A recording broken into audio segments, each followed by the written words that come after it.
দর্শক ভূমিকম্পের সংবাদ সংগ্রহ করতে বিভিন্ন জায়গায় আমাদের প্রতিনিধি এবং সহকর্মীরা আছেন। প্রথমে চলে যাচ্ছি পুরান ঢাকায়, সেখানে আছেন সিরাত আল মুস্তাকিম এবং পরবর্তীতে আমরা প্রতিনিধি মাখন দাসের কাছে যাব, যিনি আছেন নারায়ণগঞ্জে। সিরাত, আপনি পুরান ঢাকায় আছেন, ৩ জন নিহতের দুঃখজনক খবর আমরা এরই মধ্যে জানতে পেরেছি। এখানে বিভিন্ন ভবন হেলে পড়ার খবরও আমরা জেনেছি, আমাদের একটু বিস্তারিত জানাবেন।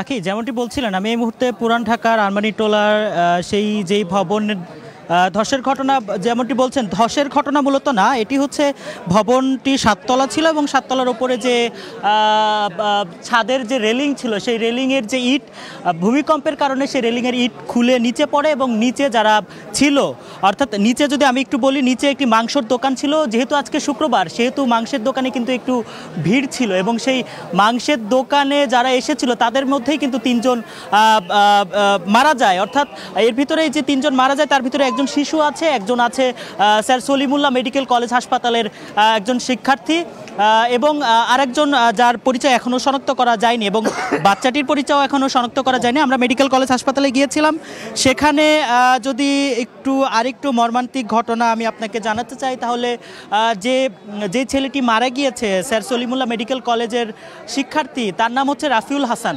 সে 52 ব্যাচের একজন শিক্ষার্থী এবং সে তার মায়ের সাথে এই যে মাংসের দোকান, সেই মাংসের দোকানে মাংস কিনতে এসেছিল এবং এই যে ভূমিকম্পের কারণে এই আমার পেছনে যে বাড়িটি, সেই বাড়িটির ছাদের যে রেলিং ভেঙে পড়ার ঘটনায় তার মা কিন্তু গুরুতর আহত হন এবং রাফিউল হাসানও কিন্তু আহত হন। পরবর্তীতে সে মারা যায়। আমরা কিছুক্ষণ আগে হসপিটালে গিয়েছিলাম, তার মার সাথে কথা বলেছি। তার মা কিন্তু এখনও আহাজারি করছে, সে কিন্তু জানে না আসলে তার ছেলে মারা গিয়েছে এবং আমরা মর্গেও গিয়েছিলাম, সেখানে 3টি লাশ রাখা আছে। এবং আরেকটু জানিয়ে রাখি, সেটি হচ্ছে এই ঘটনায় এখন পর্যন্ত আমাদের হাতে যে তথ্য আছে, সেটি হচ্ছে প্রায় 15 জনের মতো আহত হয়েছে এবং 3 জন মারা গিয়েছে। আমি একটু জানিয়ে রাখি, সেটি হচ্ছে এই যে ঘটনা, এই ভূমিকম্পের ঘটনা সকাল 10টা 38 মিনিটে হয় এবং 26 মিনিট ধরে যে ভয়াবহ ভূমিকম্প হয়, 5.7 পয়েন্টের যে ভূমিকম্প হয়, সেই ভূমিকম্পে কিন্তু এই ধরনের মর্মান্তিক ঘটনা ঘটেছে পুরান ঢাকায়। এবং এছাড়া রাজধানী ঢাকার বিভিন্ন জায়গায় ভবন হেলে পড়ার ঘটনা কিন্তু আমরা দেখেছি বা এগুলো কিন্তু আমরা শুনেছি। আমরা এখানে যারা স্থানীয়রা আছে তাদের সাথে একটু কথা বলতে চাই, আসলে কি ঘটেছিল তখন। প্রথমত ধন্যবাদ, আপনারা এসছেন, সবাই সংবাদটা নিউজ কালেকশন করতেছেন। আর আমরা আলহামদুলিল্লাহ বলবো, যেই মাত্রায় ভূমিকম্প হয়েছে সেই মাত্রা আরও বড় ধরনের দুর্ঘটনা ঘটতে পারত। এখানে যেটা ঘটেছে, সাধারণভাবে মানুষ চলাফেরা করে, আর এখানে আপনারা জানেন যে একটা খুব ফেমাস একটা দোকান আছে, নয়নের গোস্তের দোকান। শুক্রবারে সাধারণত এখানে খুব ভিড় থাকে, মানুষ যথারীতি মাংস কিনতে এসেছে।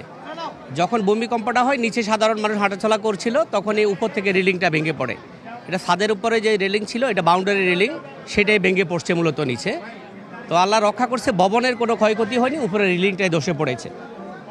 আমরা কিন্তু এখানে যারা ছিল তাদের সাথে কথা বলছিলাম। আমি আরেকটু জানিয়ে রাখতে চাই, সেটি হচ্ছে এই যে পুরান ঢাকার যে ভবনগুলো আছে, এখানে কিন্তু অনেক খুব অল্প জায়গার ভেতরে অনেক বেশি মানুষজন বসবাস করে। অর্থাৎ এই ভবনগুলোর বেশিরভাগ ভবনের ওপরে কিন্তু, আমার পেছনে যে দেখতে পারেন, বেশিরভাগ ভবনের ওপরে ছাদের যে রেলিং, সেটি ইটের এবং সেগুলো কিন্তু বেশিরভাগগুলোই কিন্তু ফাটা রয়েছে। অর্থাৎ ভূমিকম্প যদি হতে থাকে, তাহলে কিন্তু এই ধরনের যে রেলিং, সেই রেলিং কিন্তু ভেঙে পড়তে পারে নিচে। যেহেতু নিচে রাস্তা, সবসময় মানুষজন কিন্তু যাতায়াত করে, অর্থাৎ এটি কিন্তু একটি ভয়ের কারণ থাকতে পারে। এগুলোর উপরে যে রেলিং, এই রেলিংগুলো খুবই ঝুঁকিপূর্ণ অবস্থায় রয়েছে এবং এই বাসাটাও কিন্তু হেলে গিয়েছে। আমরা যদি দেখি, একটু কিন্তু বেঁকে গিয়েছে।